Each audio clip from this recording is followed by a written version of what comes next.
अल्हम्दुलिल्लाहि रब्बिल आलमीन वस्सलातु वस्सलामु अला सय्यिदिल मुरसलीन व अला आलिहि व अस्हाबिहि अजमईन। अम्मा बाद, अऊज़ु बिल्लाहि मिनश शैतानिर रजीम, बिस्मिल्लाहिर रहमानिर रहीम। वआतुल यतामा अमवालहुम वला ततबद्दलुल खबीथ बित्तय्यिब वला तअकुलू अमवालहुम इला अमवालिकुम इन्नहु कान हुब्बन कबीरा। सदक़ल्लाहुल अज़ीम। मुअज़्ज़ज़ सामीन किराम और पर्दा नशीन ख़वातीन, अब यहाँ से हुकूक बयान हो रहा है। और हुकूक दो तरह के होते हैं। एक होते हैं हुकूकुल्लाह, अल्लाह तबारक व ताला के हक, और दूसरे होते हैं हुकूकुल इबाद, बंदों के हक। यहाँ बंदों के हुकूक की तरफ तवज्जो दिलाई जा रही है। हमारे माशरे में ये सबसे बड़ी कोताही है और गफलत है कि हमने दीन को सिर्फ इबादत ही तक महदूद रखा है। हम ये समझ रहे हैं हम नमाजी हैं, रोज़े रखते हैं, ज़कात देते हैं, हज कर लेते हैं, तिलावत करते हैं, तस्बीहात पढ़ते हैं, तो हमने अपने आप को 100% दीनदार समझ रखा है कि हम दीनदार हैं। हाँ, उसमें कोई शक नहीं, उसमें कोई शुबा नहीं कि इबादत भी एक अहम शोबा है। और इबादत ही वो शोबा है कि जिसके ज़रिए से बंदे का ताल्लुक अल्लाह तबारक व ताला की ज़ात से मजबूत होता है। और इबादत ही एक ऐसा शोबा है कि जिसके ज़रिए से अल्लाह तबारक व ताला की मोहब्बत इंसान के दिल के अंदर पैदा होती है। और जब तक अल्लाह तबारक व ताला की ज़ात से ताल्लुक मजबूत न हो और जब तक अल्लाह की मोहब्बत इंसान के दिल के अंदर न आए, वहां तक दूसरे अहकामात पर अमल करना मुश्किल हो जाता है। समझ में आई? यह अहम चीज है। इसलिए इब्तिदाए इस्लाम के अंदर अकाइद पर और इबादत ही पर जोर दिया गया। जब मेरे महबूब मबऊस फरमाए गए तो अकाइद पर तौहीद को लाए और इबादत ही पर जोर दिया गया। इस बिना पर ताकि इन लोगों के दिल अल्लाह की मोहब्बत से भर जाए, ताकि इनका ताल्लुक अल्लाह की ज़ात से कायम हो जाए। और जब अल्लाह की ज़ात से इनका ताल्लुक कायम हो जाएगा तो उसके बाद जो भी अहकामात उनको दिए जाएंगे तो उन पर कुर्बानियां देना उनके लिए आसान हो जाएगा। इसलिए आप जरा देखें, इब्तिदाई इस्लाम के अंदर डायरेक्ट शराब को मना नहीं किया कि शराब मत पियो, ऐसा नहीं किया कि जीना करना छोड़ दो, बल्कि डायरेक्ट क्या कहा, इबादत पर लाया। उनके ईमान और उनके यकीन को मजबूत किया गया, ताकि इनका ईमान और यकीन मजबूत हो जाएगा, ये चीज खुद ब खुद छूट जाए। आज भी आप देखें, अगर कोई नौजवान है शराब पीता है, आप उसको कहे शराब पीना छोड़ दें तो आपकी बात को इतना जल्दी कबूल नहीं करेगा कि वो शराब पीना छोड़ देगा। बल्कि आप उसको ये कहो कि आप मस्जिद में आए, उसको मस्जिद में लाइए, उसको नमाजी बनाइए, समझ में आई, उसको रोजे रखवाइए। एक वक्त की अमल करता रहेगा, ये शराब और जीना खुद ब खुद उससे क्या होता जाएगा, छुटता जाएगा। इसलिए अल्लाह के महबूब सल्लल्लाहु अलैहि वसल्लम ने भी सबसे पहले सहाबा का ईमान और यकीन मजबूत किया। और ये मजबूत हो गए तो सारी कुर्बानियां इनके लिए देनी आसान हो गई। सारी कुर्बानियां देनी क्या हो गई, आसान हो गई। तो मैं अर्ज ये कर रहा था आपसे कि इसमें कोई शक व शुबा नहीं कि इबादत अहम शोबा है, लेकिन हमारी कम इल्मी समझो कि हमने अपनी जहालत के बिना पर उसी को महदूद कर रखा है कि इबादत यह है। फिर न हमारी तवज्जो माशरत की तरफ है, न फिर हमारी तवज्जो मामलात की तरफ है, न तिजारत की तरफ है। बस हम नमाज पढ़ रहे हैं, रोजे रख रहे हैं, ज़कात दे रहे हैं, हज कर रहे हैं, अपने आप को हमने समझ लिया कि हम बहुत दीनदार हैं। तो हो सकता है कि आज हमारी इबादतों ने हमें मामलात को दुरुस्त करने पर और हमारी मुआशरत को दुरुस्त करने पर न ला रही है। उसकी दो वजह हो सकती है, या तो हमने उसको इबादत तक महदूद कर दिया है, इसको हमने दीन समझा ही नहीं इसलिए, या फिर हो सकता है कि हमारी इबादतों में कमजोरी है। जैसी इबादत हमारी होनी चाहिए, नमाज, रोजा, हज, ज़कात जैसा हमारा होना चाहिए, ऐसा नहीं है। इस बिना पर आज हमारी मामलत और माशरत क्या है भाई, कमजोर है। और इससे आगे बढ़िए कि सबसे पहला जो शोबा है वो तो अकीदे का है। अकीदा इंसान का मजबूत हो। लेकिन आज देखें, आज एक आदमी नमाज पढ़ रहा है, सब कुछ कर रहा है, लेकिन उसको इतना इल्म नहीं है कि मेरी जुबान से कौन से कलिमात के निकालने के बिना पर और मेरे कौन से ऐसे काम के करने के बिना पर मेरा ईमान निकल रहा है। और आज बेसाख्ता वो अपनी जुबान से ऐसे कलिमात निकाल रहा है, ऐसे काम कर रहा है, नमाज भी पढ़ रहा है और कलिमात भी निकाल रहा है और ईमान से निकल भी रहा है। तो इसलिए उलमा ने लिखा है कि ऐसे कलिमात का जानना जरूरी है, ऐसे अल्फाज का जानना जरूरी है, ऐसे कामों का जानना जरूरी है कि जिससे उसके अकीदे क्या हो जाए भाई, मजबूत हो जाए। तो मैं अर्ज ये कर रहा था कि हुकूक दो तरह के हैं, एक हुकूकुल्लाह है, एक हुकूकुल इबाद है। और हुकूकुल इबाद में भी आप जरा देखें, यहां जो तवज्जो दिलाई गई है वो खास तौर पर यतीमों के हुकूक की तरफ तवज्जो दिलाई गई। और यहां से लेकर 10 आयत करीमा तक अल्लाह तबारक व ताला ने यतीमों के हुकूक को बयान किए। किसके हुकूक बयान किए हैं? यतीमों का हक बयान किया है, क्योंकि वो बेबस है, बेसहारा है, कमजोर है, इसलिए सबसे पहले यतीम के हक को यहां पर बयान किया गया। नबी करीम सल्लल्लाहु अलैहि वसल्लम जिस जमाने में मबरूस किए गए, यानी भेजे गए, और जिस जगह पर भेजे गए थे, हाँ वो ऐसी जगह थी, वो ऐसा जमाना था कि जिस जमाने में जहालत, जलालत और गुमराही के बिना पर ये 3 तबके सबसे ज्यादा बेबस थे, बेसहारा थे। उनमें से पहला तबका कैदियों का था, गुलामों, ये बेसहारा, बेबस और मजलूम तबका समझा जाता था। दूसरा तबका औरतों का था, और औरतों में भी खास वो औरतें कि जो तलाक शुदा है, जिनको तलाक हो गई है, या जो बेवाएं हैं, इन पर जो जुल्म होता था तारीख शाहिद है। और तीसरे यतीम, यतीमों पर भी उस जमाने के अंदर बड़ा जुल्म होता था। और ये दस्तूर है, आज भी हमारे समाज का भी यही हाल है कि कमजोर तबका हर समाज में मजलूम है। कमजोर तबका आज भी देखिए, कमजोर तबका हर समाज में मजलूम है। कमजोर किसे कहते हैं? जो माली एतबार से कमजोर हो वो भी कमजोर है, जो जिस्मानी एतबार से कमजोर है वो भी कमजोर है, जो अहदो और मनसब के एतबार से कमजोर है वो भी कमजोर है। आज देखें, एक मदरसे का मोहतमीम हो या एक स्कूल का प्रिंसिपल हो और उसके सामने एक मामूली दर्जे का क्या कहते हैं शिक्षक हो या उस्ताद हो, कोई इज्जत नहीं होती, कोई मकाम उसका नहीं होता। हालांकि हमारी तालीम और इस्लाम की तालीम यह है कि अपने कमजोरों के साथ अच्छा सुलूक करो। सिर्फ अच्छे सुलूक पर नहीं रुका इस्लाम, बल्कि यहां तक कहा कि उनके साथ मोहब्बत और शफकत के साथ पेश आओ, और फिर आगे बढ़ के ये कहा कि इसके साथ तवाज़ु के साथ पेश आओ। किसके साथ पेश आओ? तवाज़ु के साथ पेश आओ। अब तवाज़ु के साथ पेश आने का क्या मतलब? तो कि उनके लिए अपने आप को बिछा दो।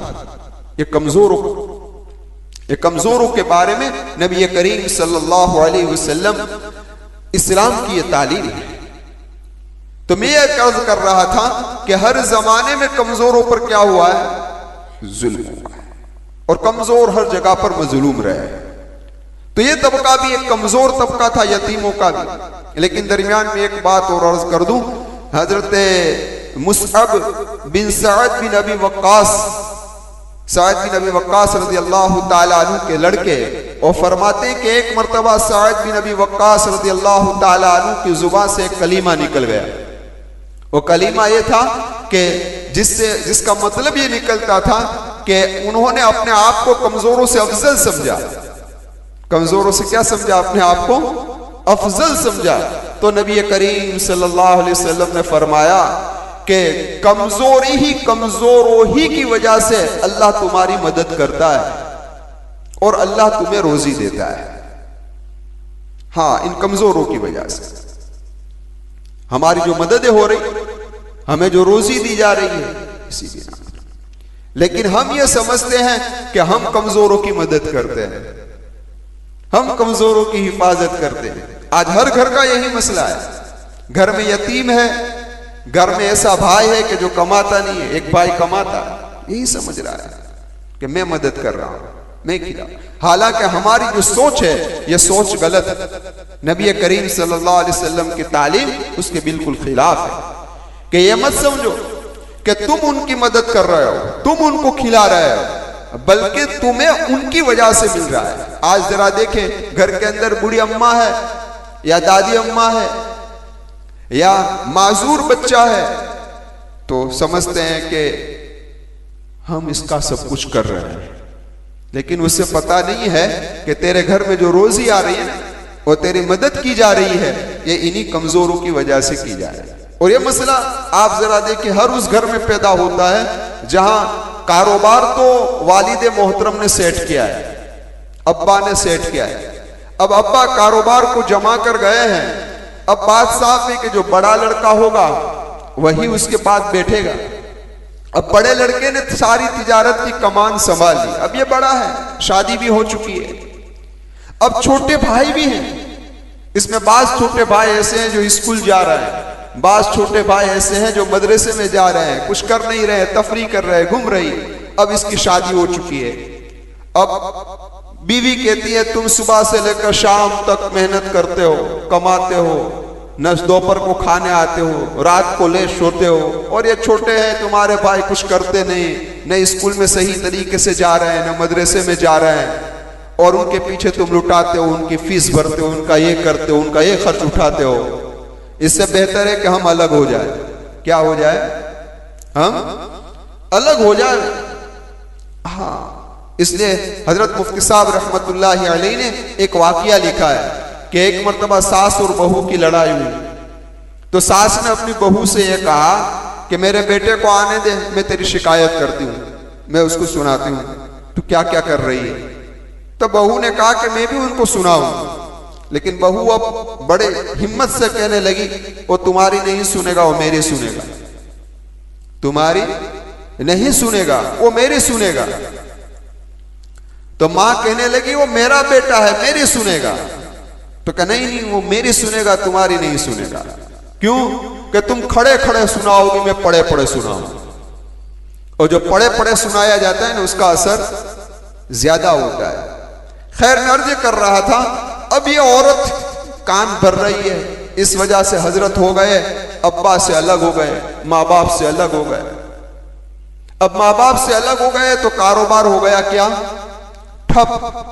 अब ये समझ रहा है कि मैं जो अलग हुआ हूं, तो किसी ने कुछ कर दिया है, किसी ने कुछ हाथ साफ कर लिया, हम अलग हो गए। किसी ने कुछ नहीं किया, तेरे ये अमल का नतीजा है कि इन्हीं कमजोरों के बिना पर अल्लाह तुझे रोजी देता था। आज तूने कमजोरों को अलग कर दिए, तेरे माँ बाप को अलग कर दिए, तेरे इन छोटे भाइयों को अलग कर दिया है। आज इसका यह नतीजा है कि तेरी रोजी में तंगी आ गई, वरना और कोई चीज है। इसलिए आपने देखा होगा, आपने सुना भी होगा कि इंग्लैंड के अंदर यह है कि छोटे बच्चों का वजीफा होता है और बूढ़े लोगों का भी वहां पर वजीफा होता है। इसलिए माँ बाप की जब लड़ाई होती है ना, तो छोटे बच्चे को रखने के लिए बाप भी दावा करता है, माँ भी दावा करे, ताकि उसका वजीफा हमको मिले, उसका वजीफा हमको मिले। तो मेरे भाइयों, मेरे नौजवानों, मेरी आपसे गुजारिश है इस बात पर कि अगर खुदा न खास्त कभी भाइयों का अलग होने का मसला आ जाए कि भाई अलग होंगे, तो माँ बाप को अपने साथ रखने के अंदर लड़ना चाहिए कि मैं रखूंगा। समझ में आई बात? मेरे साथ रहेंगे मेरे वाले दिन, लेकिन हमारा हिसाब उल्टा है, मैं नहीं रखूंगा क्योंकि मेरी बीवी का मिजाज सही नहीं, इसलिए मैं नहीं रखूंगा। हाँ, ये हमारा मिजाज है। तुम्हें पता नहीं कि अगर तुम्हारे वालिदैन आपके साथ में है तो उनकी वजह से अल्लाह तबारक व तआला तुम्हारी रोजियों में बरकत देगा, और तुम्हें पता भी नहीं होगा। इसलिए मैंने गालिबन इससे पहले एक मर्तबा अर्ज किया था, हजरत मौलाना हाफिज अयूब साहब तशरीफ लाए थे मुफ्ती अब्दुल मतीन साहब के मकान पर।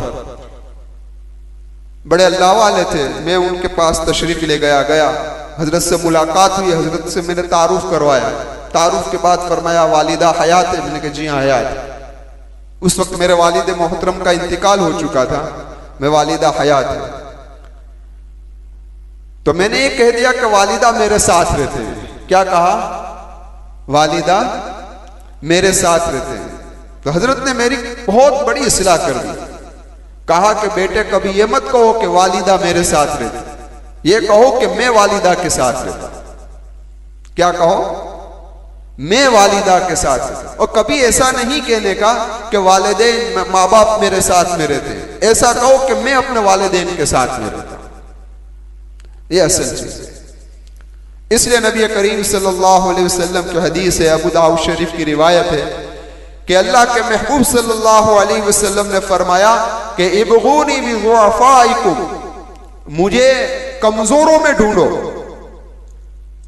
कहां ढूंढो? मुझे कमजोरों में ढूंढो। या एक जगह पर एक रिवायत के अंदर ऐसा है कि मेरे लिए कमजोरों को, इबगूनी बिज़ुअफ़ाइकुम, मेरे लिए कमजोरों को तलाश करके लाओ। और एक रिवायत में है कि मुझे कमजोरों में ढूंढो। और फिर अल्लाह के महबूब ने फरमाया तुम्हारी जो मदद की जाती है और तुम्हें जो रिस्क दिया जाता है तुम्हारे कमजोरों की बिना पर दिया जाता है। ये मासूम बच्चे जो हमारे घर में, इतने बच्चे हैं, कहां से परवरिश करूंगा, क्या करूंगा, कैसे इनके एजुकेशन का क्या करूंगा, इनकी पढ़ाई का क्या करूंगा? नहीं, ये जो छोटे बच्चे हैं ना, अल्लाह उनकी वजह से तुम्हें रोजी देगा इंशाअल्लाह, और आएगी पता भी नहीं चलेगा इंशाअल्लाह, और जरूरतें पूरी होती जाए। तो मेरे महबूब ने भी ये फरमाया ढूंढो। इसलिए कि किताबों के अंदर लिखा है अल्लाह के महबूब सल्लल्लाहु अलैहि वसल्लम जंग के मौके पर अपने करीब के अंदर कमजोरों को रखते थे ताकि उनकी वजह से मदद हो, और इनका वास्ता देकर अल्लाह तबारक व तआला से दुआ करते थे। तो नबी करीम सल्लल्लाहु अलैहि वसल्लम जिस जमाने में मबूस हुए तो उस जमाने में ये तीन तबके बड़े मजलूम थे। उनमें सबसे ज्यादा बेबस, बेसहारा वो छोटा बच्चा, वो मासूम बच्चा कि जिसके बाप का शाया सफकत बचपन ही से उठ चुका हो। वो कौन है भाई? वो यतीम है ना। इसलिए किताबों के अंदर लिखा है कि जिसका बचपन के अंदर बाप दुनिया से रुखसत हो जाए उसको यतीम कहते हैं, और अगर बचपन ही के अंदर माँ बाप दोनों इस दुनिया से उठ जाए तो उसको यतीमुत तरफैन कहते हैं। और बचपन के अंदर बाप तो है लेकिन माँ इस दुनिया से रुखसत हो गई तो उसको लतीम कहते हैं। क्या कहते हैं? कि लतीम। और जानवरों में उल्टा है, हैवानात में, परिंदों के अंदर अगर क्या कहते हैं, नर अगर मर जाए तो नहीं, मादा मर जाए तो उसको यतीम कहते हैं। और यतीम का माना क्या है? मुनफरीद, अकेला। इसलिए सीप जो होती है ना, हाँ, उसके अंदर जो हीरा होता है उसको दुर्रे यतीम कहा जाता है। एक वो तन्हा अकेला होता है और कुछ होता नहीं। तो ये यतीम के हुकूक को इस आयत करीमा में बयान फरमाया। लेकिन जरा आप देखें कुरान करीम पर, इस आयत करीमा पर रोशनी तो बाद में डालेंगे, लेकिन आप जरा इस पर गौर करें। खुद नबी करीम सल्लल्लाहु अलैहि वसल्लम को मुखातब बनाकर यह कहा जा रहा है फ़अम्मल यतीमा फला तखर, ए मेरे महबूब, यतीम के साथ उसके माल पे कब्जा मत करो। नबी की जात है, मुखातब तो हमें बनाना था क्योंकि ये कमजोर है ना, उसका कौन पूछेगा? उसके माल में तुम कब्जा कर लोगे तो कोई देखने थोड़ा आने वाला है, कोई देखने आने वाला नहीं। इसलिए आज जो ये सब चल रहा है ना, बाप का इंतकाल हो गया है, विरासत तकसीम नहीं हुई है, विरासत तकसीम नहीं हुई है, और साथ साथ के अंदर भाई का भी इंतकाल हो गया है, और यतीम भतीजे भी है, यतीम भतीजिया भी है। अब ये सब खेत का माल उसके घर पे जा रहा है, उसे पता नहीं मैं यतीम का माल खा रहा हूं। मैं किसका माल खा रहा हूं? यतीम का माल, उसे पता नहीं। बहुत सख्त वईद है यतीम के बारे में, यतीम के माल के बारे में। आगे आएगी पूरी 10 आयत करीमा उसी के बारे में। तो मैं अर्ज कर रहा था, अल्लाह के महबूब से कहा, हाँ फअम्मल यतीम फला तक़हर। और इस जुमले को कहने से पहले नबी करीम सल्लल्लाहु अलैहि वसल्लम को अपनी यतीमी याद दिलाई और कहा, अलम यजिद का यतीमन फआवा। ऐ मेरे महबूब सल्लल्लाहु अलैहि वसल्लम, हमने आपको यतीम पाया तो हमने आपको ठिकाना दिया। हाँ, बात साफ है कि जो शख्स जिस हालात से गुजरा हो ना, हाँ उसको उस हालात का पता होता है। ते मेरे महबूब आप यतीमी के दौर से गुजर चुके हैं। और कैसी यतीमी थी अल्लाह के महबूब सल्लल्लाहु अलैहि वसल्लम? बाप का तो चेहरा भी नहीं देखा वालिद मोहतरम का, पेट में ही कि दुनिया से रुखसत।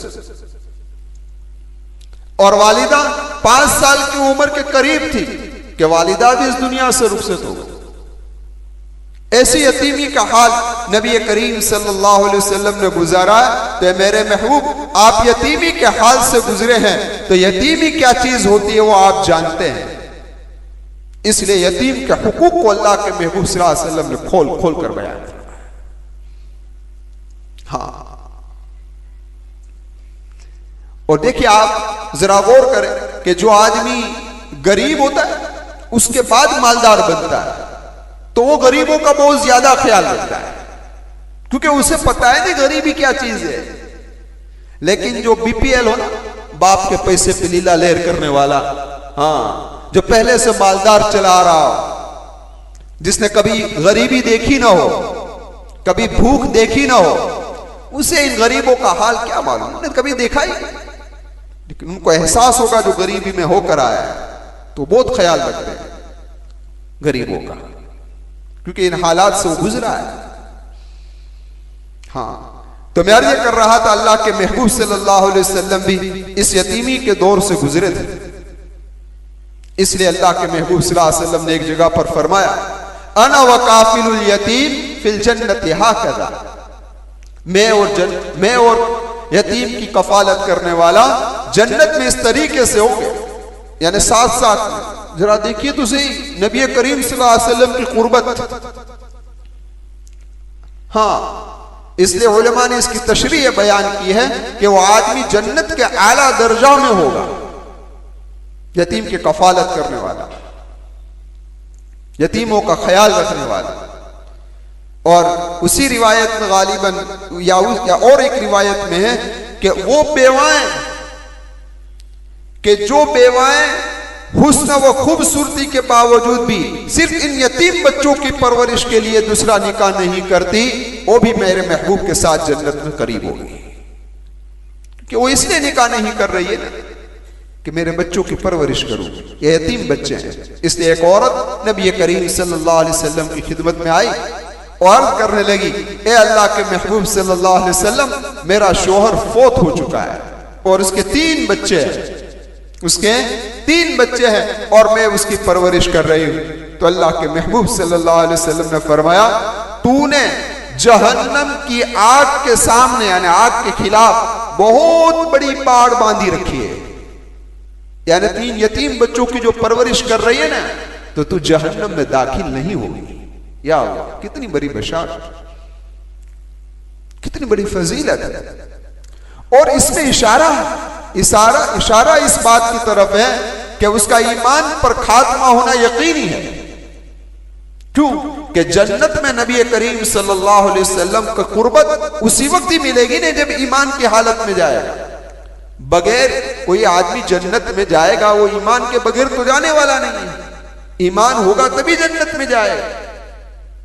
तो इसमें इशारा भी है कि उसका खात्मा अच्छा हो। तो यह है यतीमों का ख्याल। तो इस आयत करीमा में 3 बातों का हुक्म दिया गया है। कितनी बातों का? 3 बातों का हुक्म दिया है।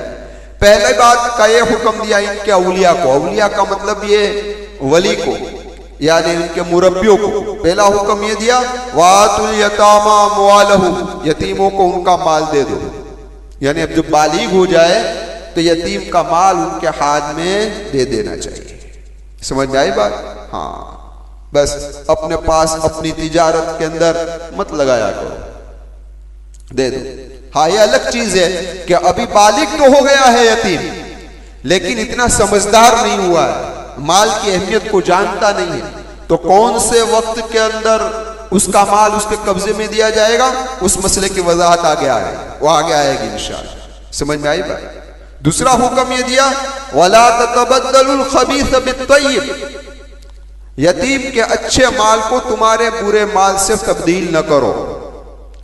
खेत में गेहूं बोए हुए हैं, यतीमों के भी, आपका भाई का इंतकाल हो चुका है और यतीम के भी, आपके भाई के भी का भी हिस्सा है, आपका भी हिस्सा है।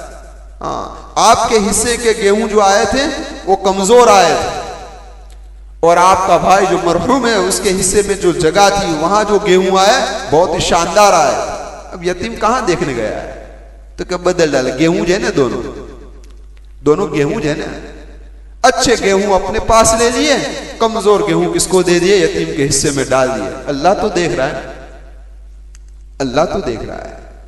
तो फरमाया ऐसा मत करो, वला ततबद्दलु खबीस बित्तय्यिब वला ताकुलू अमवालहुम इला अमवालिकुम, उनके मालों को तुम्हारे मालों के साथ मिलाकर मत खाओ। हाँ, मिलाकर मत खाने का मतलब उसकी तफसील तो इंशाअल्लाह आगे आएगी। सब मुख्तसर तौर पर यह समझ लीजिए कि हाँ, ये इजाजत है कि उनके खाने को अपने खाने के साथ बनाओ। हाँ, यानी मिसाल के तौर पर एक यतीम का माल है, आपके साथ है, कफालत में है आपकी, तो आप उसके माल में से ले सकते हैं। सालन बनाना है तो कुछ रकम उसमें से ले सकते हैं, लेकिन उसकी खुराक हो उससे ज्यादा तुम ले लो या बेजा खर्च कर डालो तो किसकी इजाजत है? बहुत एहतियात जरूरी है, बहुत एहतियात जरूरी है। आगे कुरान ने कहा, इन्नहु काना हुब्बन कबीरा, ये बहुत भारी गुनाह है। अब ये तो मैंने इस आयत का मुख्तसर खुलासा तुम्हारे सामने पेश किया है, उसकी तशरीह इंशाअल्लाह आइंदा मजलिस में पेश करूंगा। लेकिन अल्लाह से दुआ करता हूं, अल्लाह तबारक व तआला दुनिया के सारे यतीमों की बेहतरीन कफालत फरमाए और अल्लाह तबारक व तआला इन बेवाओं की जिनके ऊपर से उनके शोहर का साया हट चुका है, अल्लाह उन बेवाओं की मदद फरमाए, नुसरत फरमाए, उनकी इज्जतों की हिफाजत फरमाए, उनकी इस्मतों की हिफाजत फरमाए, इनकी इफ्फतों की हिफाजत फरमाए। लेकिन आज हमारा नौजवान, हमारी बड़ी कमजोरी है, जो औरत बेवा हो जाते हैं, हाँ, तो आज नौजवानों की नजरें उन औरतों पर ज्यादा जाती, ललचाई हुई नजरें उन पर रख। हालांकि ये तो अब हमारी जिम्मेदारी है उनकी इफ्फत की हिफाजत करना, उनकी इस्मत की हिफाजत करना, उनकी इज्जत की हिफाजत, बल्कि हम तो उल्टे बस उन पर ललचाई हुई नजर रखते हैं, क्योंकि अब तो शोहर बगैर की है वो, तो उसका कंट्रोल में आना आसान। समझ में आए? आज कई बेवाओं के घरों को नौजवानों ने उजाड़ा है, कई बेवाओं। अल्लाह हिफाजत फरमाए, अल्लाह। खैर, इस आयत की तशरीह इंशाअल्लाह आइंदा कल की मजलिस में पेश करूंगा। मुख्तसर दुआ कर लेते हैं। अल्लाहुम्मा लकल हम्द शुक्रा व लकल मन्नु फज़ला, अल्लाहुम्मा लकल हम्द कमा अंता अहलु फसल्ली व सल्लिम अला मुहम्मदिन कमा अंता अहलु वफ़अल बिना कमा अंता अहलु फ़इन्नका अहलुत तक़वा व अहलुल मग़फ़िरह या अहद समद अल्लज़ी लम यलिद व लम यूलद व लम यकुल लहू कुफुवन अहद या अव्वलल अव्वलीन व या आखिरल आखिरीन या ज़ल क़ुव्वतिल मतीन या राहिमल मसाकीन या अरहमर राहिमीन। अल्लाहुम्मा इन्नी अस्अलुका बिअन्ना लकल हम्द ला इलाहा इल्ला अंत या हन्नान या मन्नान या बदीअस समावाति वल अर्द या ज़ल जलाली वल इकराम या हय्यु या क़य्यूम बिरहमतिका अस्तगीथ या हय्यु या क़य्यूम बिरहमतिका नस्तगीथ ला इलाहा इल्ला अंत सुब्हानक इन्नी कुन्तु मिनज़ ज़ालिमीन। रब्बना ज़लमना अनफुसना व इन लम तग़फिर लना व तरहमना लनकूनन्न मिनल खासिरीन। रब्बना आतिना फिद दुनिया हसना व फिल आखिरति हसना व क़िना अज़ाबन नार। अल्लाहुम्मा इन्नी अऊज़ु बिका मिन जहदिल बला व दर्क शक़ा व सूइल क़ज़ा व शमाततिल अअदा। अल्लाहुम्मा इन्नी अऊज़ु बिका मिन ज़वालि निअमतिक व तहव्वुलि आफ़ियतिक व फुजाअति निक़मतिक व जमीइ सख़तिक। ए अल्लाह हमारे गुनाहों को माफ़ फरमा दे। ए अल्लाह हमारे गुनाहों के निशानात को मिटा दे। ए अल्लाह हमारे गुनाहों को नेकियों से तब्दील कर दे। ए अल्लाह हमसे राज़ी हो जा, हम तुझसे राज़ी हैं, हम तुझसे राज़ी हैं। हमने तुझे रब माना है, तू ही हमारा नासिर है, तू ही हमारा मददगार है, तू ही हमारा माबूद है, तू ही हमारा खालिक है, तू ही हमारा मालिक है। ए अल्लाह तेरे ही कब्जा है कुदरत में हमारा जिस्म है। ए अल्लाह हमारी पेशानी के बालों को पकड़कर हिदायत की तरफ डाल दे, नेक कामों की तरफ डाल दे, मस्जिदों में डाल दे, इबादतों के अंदर डाल दे, तेरी रजा वाले अमाल के अंदर डाल दे, तेरी नाराजगी वाले अमाल से बचा ले। ए अल्लाह आज तक की जिंदगी गफलत में गुजरी है, कहाँ गुजरी है, कैसी गुजरी है, किस जगह गुजरी है, तू ही जानता है, तेरे सिवा कोई नहीं जानता। न हमने रात के अंधेरे को छोड़ा है, न दिन के उजाले को छोड़ा है, न खलवत को छोड़ा है, न जलवत को छोड़ा है। हर जगह पर तुझे नाराज किया है।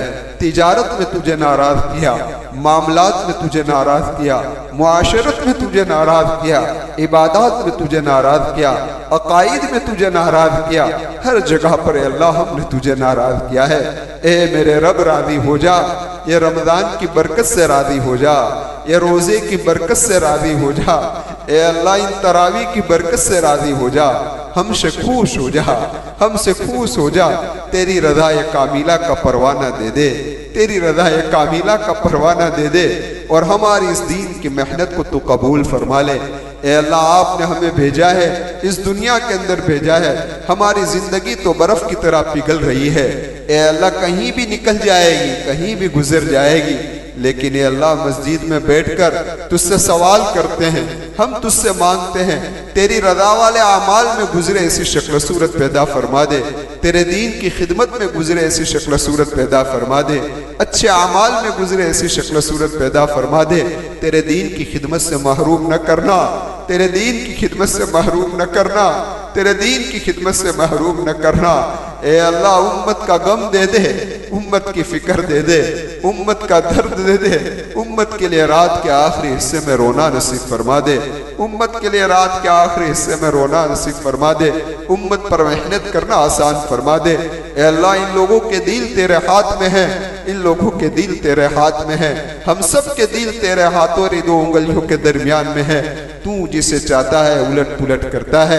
ए अल्लाह हमारे दिलों को तेरी रज़ा वाले कामों में लगा दे। ए अल्लाह हमारे दिलों से हसद को निकाल दे, कीना को निकाल दे, बूज़ को निकाल दे, रिया को निकाल दे, अदावत को निकाल दे, उज्ब को निकाल दे, सखावत पैदा कर दे। हमें गनी बना दे, हमें सखी बना दे, हमें गनी बना दे, हमें सखी बना दे। हमें किसी के सामने मोहताज न कर। ए अल्लाह तेरे दर का मोहताज बना दे, तेरे दर का मोहताज बना दे। किसी के दर का मोहताज न बना, किसी के घर का फिकारी न बना, तेरे सामने मांगने वाला बना दे, तेरे सामने उम्मीदें रखने वाला बना दे। हर कामों को बनाने वाला तू ही है, तेरे सिवा कोई कामों को नहीं बनाता। अल्लाह तू हमारे कामों को बना दे, बिगड़े हुए को बना दे, उलझे हुए को सुलझा दे, उलझे हुए को सुलझा दे। हमारी हर मुसीबत को आसान कर दे, हमारी हर मुसीबत को खत्म कर दे और राहत से तब्दील कर दे। सुकून दे दे, चैन दे दे, अमन दे दे, आफियत दे दे, इज्जत दे दे। दुनिया में भी आफियत अता फरमा, आखिरत में भी आफियत अता फरमा दे। ए अल्लाह आखिरत में भी आफियत अता फरमा दे। रमजान आप ही ने नसीब फरमाया है, लैलतुल कद्र भी आप ही नसीब फरमा दीजिए। लैलतुल कद्र को तेरी नाराजगी वाले अमाल से परहेज करते हुए गुजर जाए ऐसी शक्ल सूरत पैदा फरमा दे। तेरी रजा वाले अमाल में गुजर जाए ऐसी शक्ल सूरत पैदा फरमा दे। रात को नफ्स बहला देता है, सुलह देता है। ए अल्लाह बहुत ही कीमती औकात की ये घड़ियां हैं, बड़ी कीमती घड़ियां हैं रात की ये घड़ियां। अल्लाह इसकी कदर करने वाला बना दे, तिलावत कुरान में गुजारने वाला बना दे, तेरे सामने मुसल्ले पर कुरान पढ़ने वाला बनकर गुजार दे।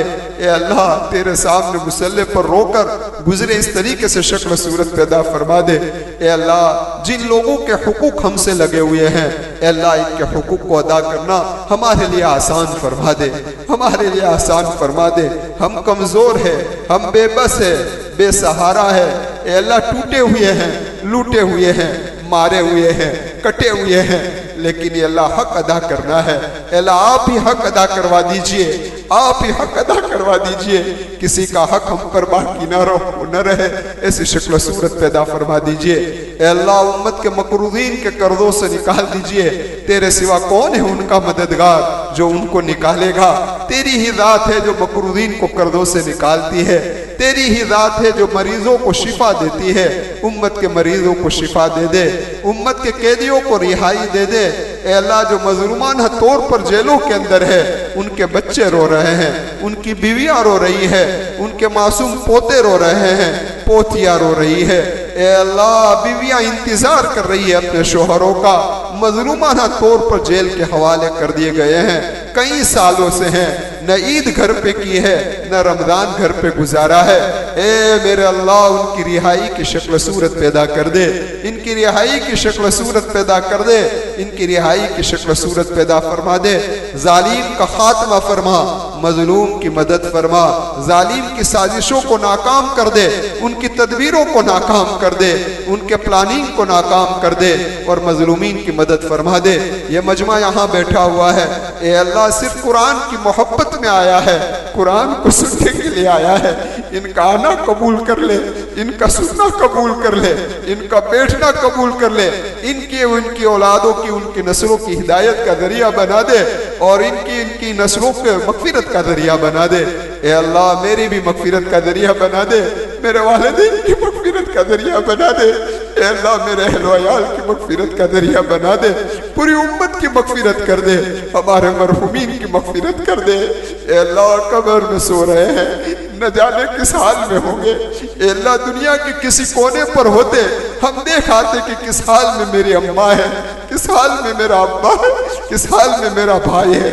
ए अल्लाह हमें पता नहीं है वो कब्र के अंधेरों में किस हाल में है, लेकिन ए अल्लाह हम तुझसे अच्छी उम्मीद रखते हैं, इनकी कब्रों को नूर से मुनव्वर कर दे, जन्नतुल फिरदौस में आला मकाम दे दे।